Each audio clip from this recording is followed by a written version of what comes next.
तलवारीच्या पात्याला, अरे घसल्याशिवाय धार नाही तलवारीच्या पात्याला, तसे छत्रपती शिवरायांशिवाय मान नाही या हिंदुस्थानाच्या मातेला, या हिंदुस्थानाच्या मातेला.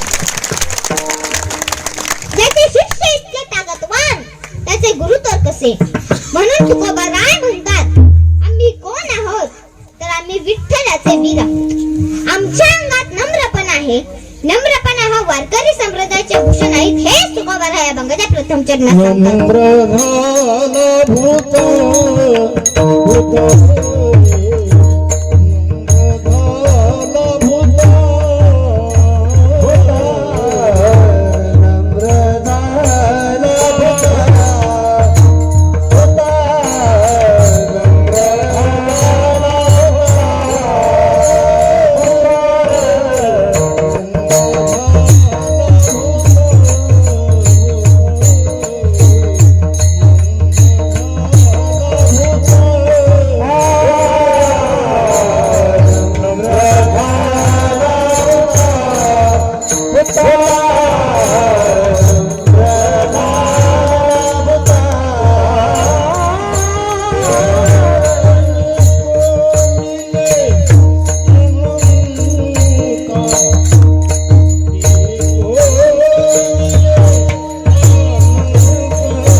महाराज, काही झोपेचे प्रकार आहेत. किती आहेत? असे झोपेचे बरेच प्रकार आहेत. पण मी सांगितलंय तर अर्ध कीर्तन त्याच्यातच जाईल. मग आता फक्त 8 प्रकार सांगते. पहिली साखर झोप, दुसरी ढाराढूर झोप, तिसरी चक्री झोप, चौथी बावचळी झोप, पाचवी खोल्या बदली झोप, 6वी गाव बदली झोप, 7वी तोंडवाशी झोप आणि 8वी डोळे उघडी झोप.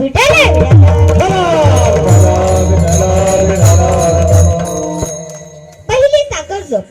हो, इतका गार झोपतोय त्याच्या घरात चोर घुसून अख्खं घर लुटून नेतात तरी याला जागच नाही. याला म्हणतात साखर झोप. दुसरी ढाराढूर झोप. महाराज रात्रभर कुंभकर्णासारखं घोरतोय.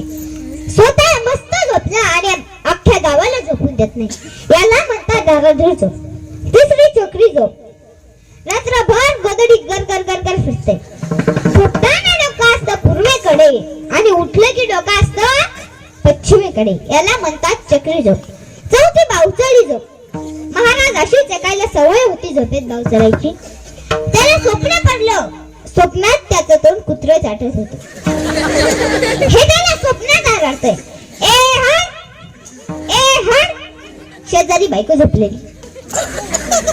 बायकोला वाटलं मलाच म्हणतोय की काय हाय हाय. महाराज बायको उठली आणि 3 दिलं थोबडीतलं. परत तासाभरानं भजन चालू झालं. ए हट,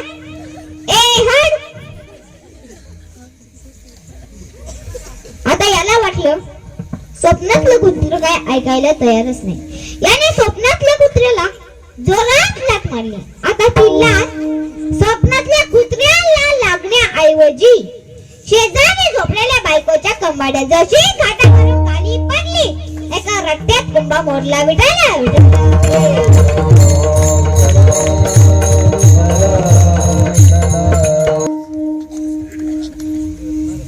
याला म्हणतात बावचळी झोप. 5वी खोल्या बदली झोप. झोपतोय त्या खोलीत आणि उठलं दुसऱ्या खोलीत. याला म्हणतात खोल्या बदली झोप. 6वी गाव बदली झोप. झोपतं पोखरीत आणि उठतं जाळण्यात. याला म्हणतात गाव बदली झोप, 7वी तोंडवाशी झोप. महाराज अशीच एकाला तोंडवाशी झोपायची सवय होती. हा कीर्तनात झोपला, त्याच्या तोंडात मच्छर माशी काही जरी पडलं तरी तो कचा कचा चावून खायचा. याला वाटायचं वरच्यानी प्रसादात टाकलाय की काय. याला म्हणतात तोंडवाशी झोप, 8वी डोळे उघडी झोप. हा झोपेचा प्रकार जरा बरा आहे. तुम्ही म्हणसाल कसं काय, तर बघा आता.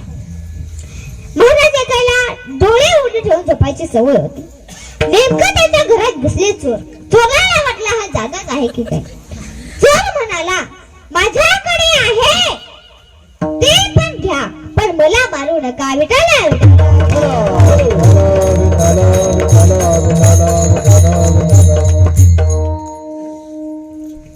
महाराज हरिपात्रात पावल्या फुगड्या खेळायला बोलवलं तर येत नाही आणि गणपती विसर्जनाला गाणे लावा न बोलवता हजर होतात आणि गाणे पण लय भारी भारी लावतात. सोनू, तुझा माझ्यावर भरोसा आहे.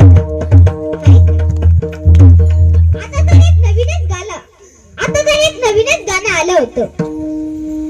आप्पाचा विषय लय हार्ड, आप्पा तर क्रेडिटचा कार्ड आहे.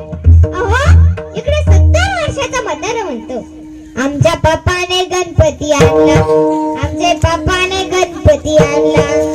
शंकर आणि पार्वती मांडीवर बसलाय गणपत, कसा टुकटुक बघतोय चांगला.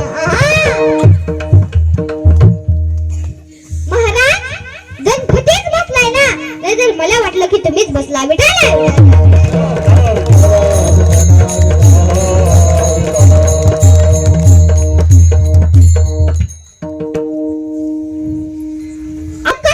अजिबात नम्रपणा राहिला नाही. नेमकं कसं माहितीये का, पोरांना एक नवीन चित्रपट आलाय, त्यात फेमस डायलॉग सांगा बरं. झुकेगा नाही साला. तो चित्रपट कोणता आहे? फार वाट लावली चित्रपटाची. सगळं अवघड झालं सध्या.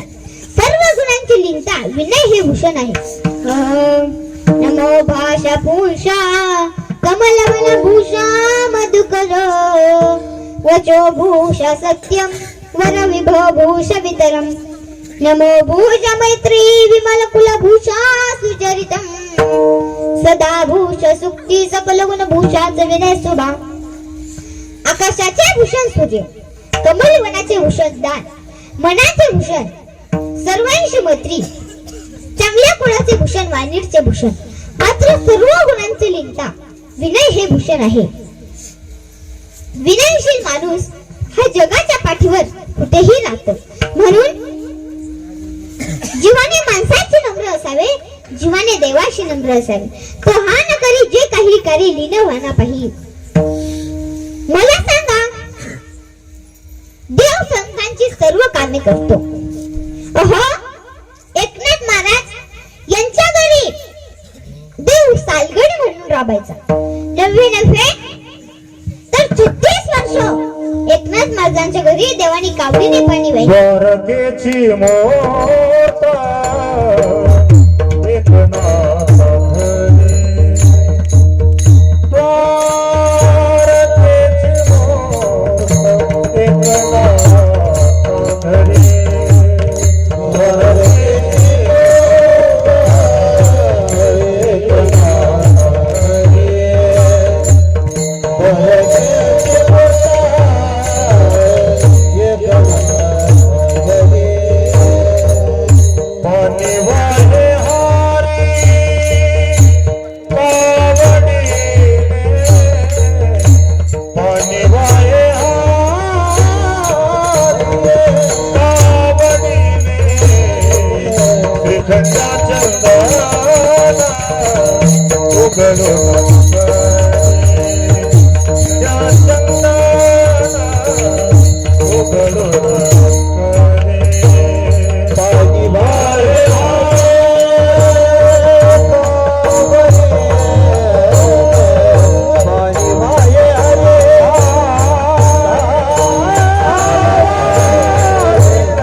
घरी देवानी कावडीने पाणी वाहिले